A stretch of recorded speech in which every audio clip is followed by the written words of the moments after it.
Assalamualaikum warahmatullahi wabarakatuh. Perkenalkan, nama saya Lulu Lutfia Ramadanti dengan NPM 212191144. Saya di sini sebagai moderator dari kelompok 6. Nah, dari kelompok 6 ini akan menjelaskan tentang hukum dan hak asasi manusia. Saya di sini akan sedikit menjelaskan tentang pengertian hukum. Kelsen tahun 1995 mengemukakan hukum adalah suatu tata yang bersifat memaksa, suatu tata sosial yang berusaha menimbulkan perilaku para individu sesuai dengan yang diharapkan melalui pengundangan tindakan-tindakan paksa. Pembentukan hukum harus disesuaikan dengan perkara yang konkret. Berikut adalah contoh pengertian hukum menurut para ahli. 1. Plato. Hukum adalah peraturan yang tersusun secara sistematis membentuk sebuah sistem yang mengikat masyarakat. 2. Aristoteles menegaskan bahwa hukum juga mengikat hakim dalam melaksanakan tugasnya. 3. Austin. Hukum adalah alat pembimbing yang diberlakukan oleh pihak yang berwenang. 4. Cicero. Hukum sebagai hasil pemikiran atau akal yang tinggi yang bertugas mengatur tentang hal baik dan buruk. 5. Utrecht. Hukum merupakan himpunan petunjuk hidup yang mengatur tentang tata tertib dalam masyarakat. Masyarakat harusnya menaati karena kalau dilanggar akan mendapatkan tindakan dari pemerintah. 6. Mayer. Hukum adalah aturan yang mengandung pertimbangan kesusilaan, ditinjau kepada tingkah laku manusia dalam masyarakat, dan menjadi pedoman penguasa dalam melakukan tugasnya. 7. Immanuel Kant. Hukum adalah keseluruhan syarat dengan kehendak dari orang yang satu dapat menyesuaikan dengan kehendak bebas dari orang lain. 8. Van Apeldoorn. Hukum sebagai gejala sosial. Semua masyarakat mengenal hukum. Dengan demikian, hukum menjadi aspek agama, kesusilaan, adat istiadat, dan kebiasaan. 8. M.H. Tirtamijata. Semua aturan yang wajib ditaati dalam pergaulan hidup, adanya ancaman apabila melanggar. Seseorang dapat menemukan mana yang baik dan yang buruk melalui hukum. Untuk materi selanjutnya disampaikan oleh rekan saya. Assalamualaikum warahmatullahi wabarakatuh. Perkenalkan, nama saya Agung Fauzi. Saya dari kelas D, angkatan 2021, Prodi Pendidikan Jasmani. Nomor NPM saya 212191162. Di sini saya akan menjelaskan tentang sifat-sifat hukum. Yang ke-1, hukum bersifat mengatur. Hukum sebagai peraturan dalam bentuk larangan maupun perintah berfungsi mengatur berbagai sikap manusia dalam kehidupan. Penerapan hukum bertujuan untuk menciptakan keteraturan, keamanan, dan kedamaian dalam hidup bersama. Yang kedua, hukum bersifat memaksa. Adanya sanksi bagi pelanggar aturan-aturan dan pergaulan hidup membuktikan bahwa hukum bersifat memaksa. Artinya, hukum memiliki kekuatan atau power dan kewenangan untuk memaksa setiap orang mematuhi setiap aturan. Yang ketiga, hukum bersifat melindungi. Keharmonisan antara ketertiban dan keamanan perlu dijaga demi tercapainya kedamaian. Ketertiban dan keamanan merupakan pencerminan keterikatan dan sikap disiplin yang tidak dapat dipisahkan. Yang kedua, tujuan hukum. Surjono Sukanto 1993 mengemukakan bahwa norma atau kaidah hukum bertujuan mencapai kedamaian. Dalam hidup bersama, kedamaian dapat tercapai dengan keharmonisan antara ketertiban dan kedamaian. Tujuan hukum sebenarnya mempunyai sifat yang universal, seperti ketertiban, ketentraman, kedamaian, kesejahteraan, dan kebahagiaan. Ketertiban dan keamanan akan termanifestasikan apabila masyarakat mengalami rasa tidak aman dan nyaman. Menurut Subekti SH, setiap orang memiliki hak untuk mendapatkan keadilan melalui kemampuan dan kecakapan masing-masing. Keadilan yang tercipta karena hukum ditentukan oleh kesadaran etis. Tujuan hukum untuk memanusiakan pada dasarnya manusia merupakan sebuah alat dalam hukum. Terdapat teori-teori hukum. Menurut teori etis, hukum bertujuan menciptakan keadilan, sedangkan menurut teori utilitas, hukum bertujuan memberikan kemanfaatan bagi semua orang. Dan yang ketiga, teori-teori dalam hukum. Manusia adalah makhluk sosial. Pada dasarnya, manusia dilahirkan untuk hidup bermasyarakat dengan manusia yang lain. Hal tersebut merupakan sebuah analisis bahwa manusia selalu membutuhkan manusia yang lain dalam mengarungi kehidupan. Teori hukum merupakan pengetahuan mengenal hukum yang berlaku dan yang bertujuan. Teori hukum yaitu untuk menciptakan sebuah kepastian dalam sebuah kesatuan dan memperjelas nilai filosofis. Teori hukum berkembang dari sejak zaman Yunani dan Romawi. Para pemikir pada saat itu sudah berinovasi dalam berbagai pemikiran tentang hukum sampai kepada dasar filosofinya. Ada 4 teori hukum yang menjadi dasar pengembangan hukum. Keempat teori tersebut adalah sebagai berikut.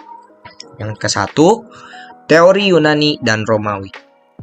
Menurut teori ini, abad ke-6 sebelum Masehi, hukum sebagai sebuah kekuatan atau power yang berstrategi untuk bertahan hidup.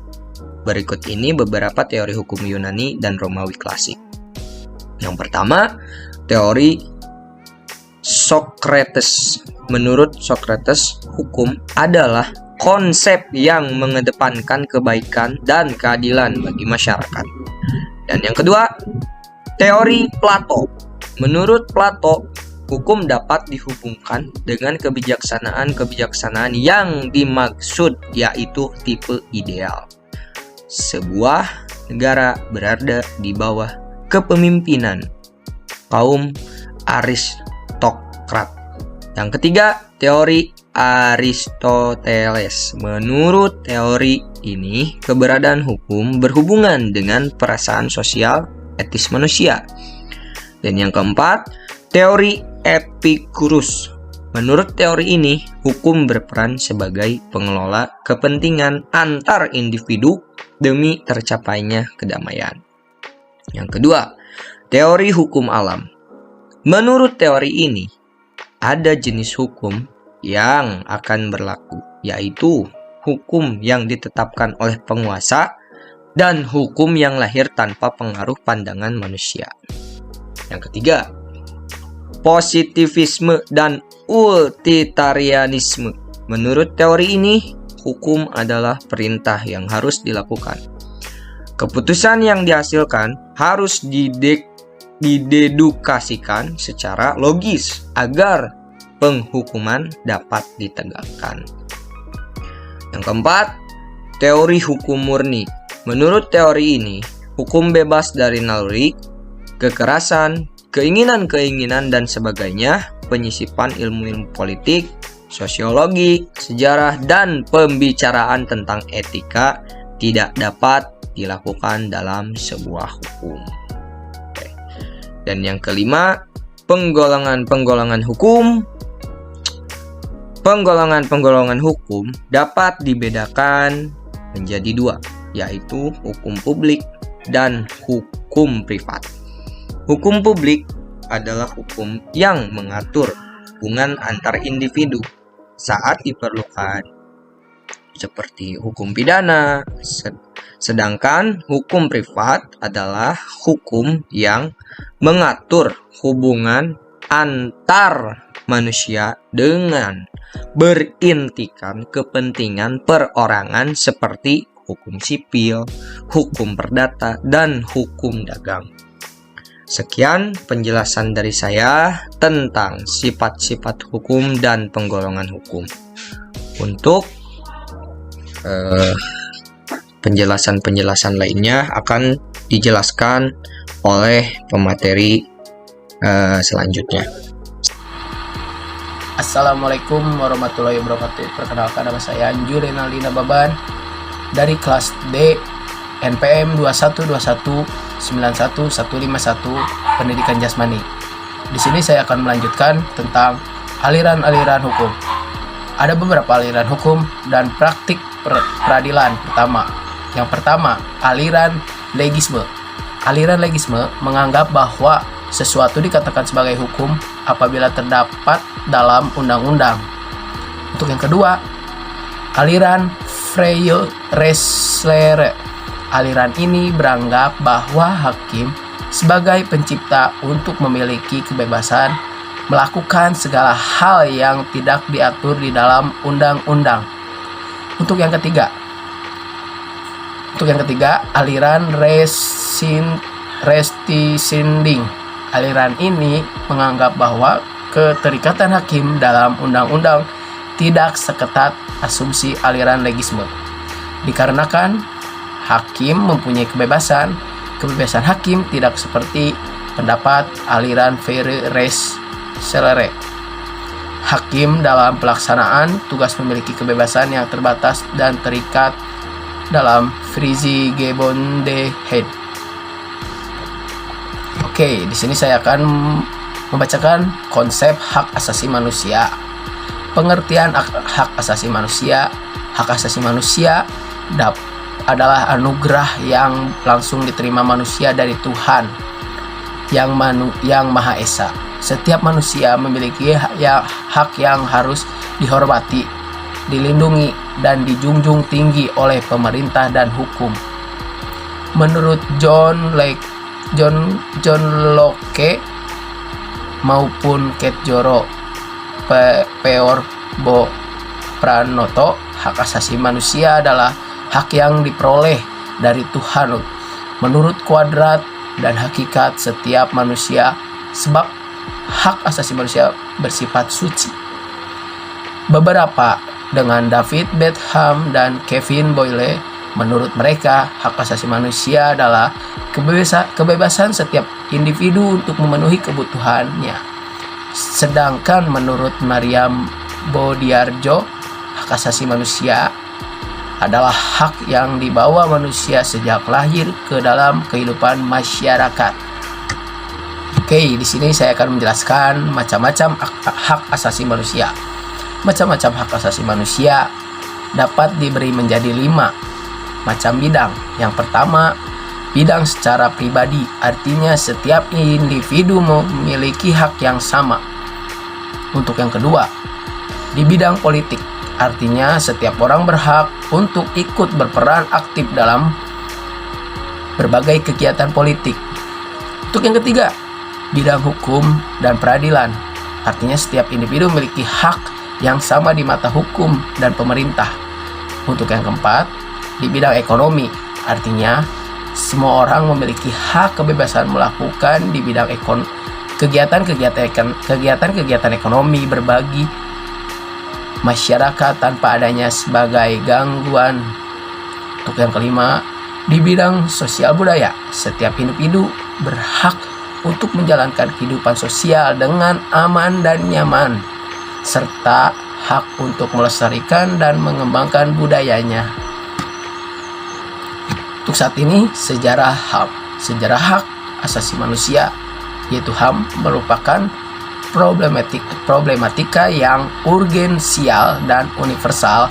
Perjuangan mengenai penegakan HAM untuk menjadi seperti beribu-beribu HAM sudah terjadi sejak beribu-ribu tahun yang lalu untuk menghapus sistem perbudakan kaum Yahudi di Mesir pada zaman Nabi Musa.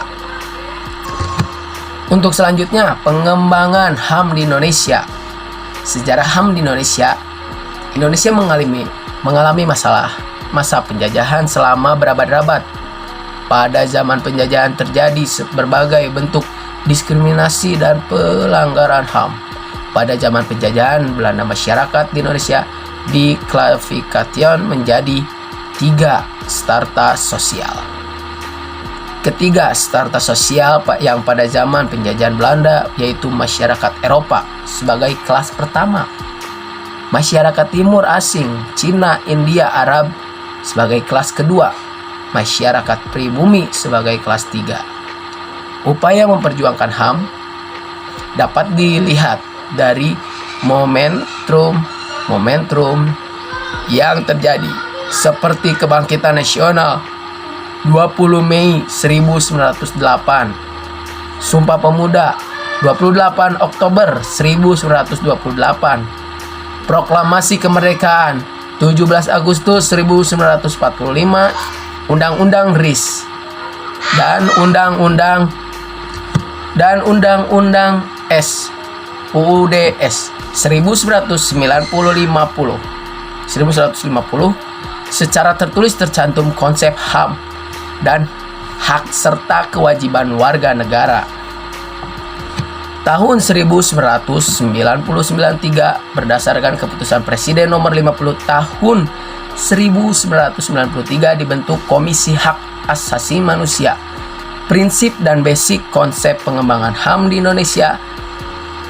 Konsep mengenai hak asasi manusia atau HAM di Indonesia yaitu yang pertama, proklamasi. Proklamasi merupakan sebuah tonggak awal dalam semangat dan upaya penegakan dan perlindungan terhadap hak asasi manusia. Untuk yang kedua, pembukaan Undang-Undang Dasar 1945 pada alinea pertama. Pembukaan Undang-Undang Dasar 1945 berbunyi bahwa kemerdekaan adalah hak segala bangsa.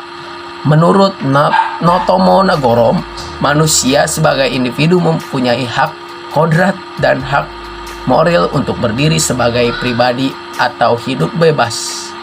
Yang ketiga, Pancasila.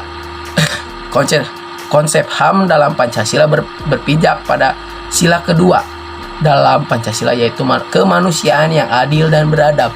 Konsep hak asasi manusia adalah Pancasila ini lebih fundamental apabila dijabarkan lebih lanjut dari persepsitif filosofis. Jadi bisa dilanjut oleh lebih lanjut dari perspektif filosofis.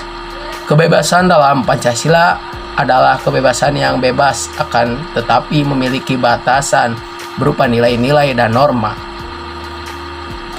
Oke, cukup sekian yang telah saya sampaikan. Mohon maaf bila ada salah ucap atau dalam perilaku yang saya ucapkan kurang baik dan kurang dimengerti. Mohon dimaafkan. Cukup sekian dari saya, Anju Renaldina Beban. Terima kasih. Mungkin itu presentasi yang dapat kelompok 6 sampaikan. Mohon maaf bila ada kesalahan. Wabillahi taufiq wal hidayah. Wassalamualaikum warahmatullahi wabarakatuh.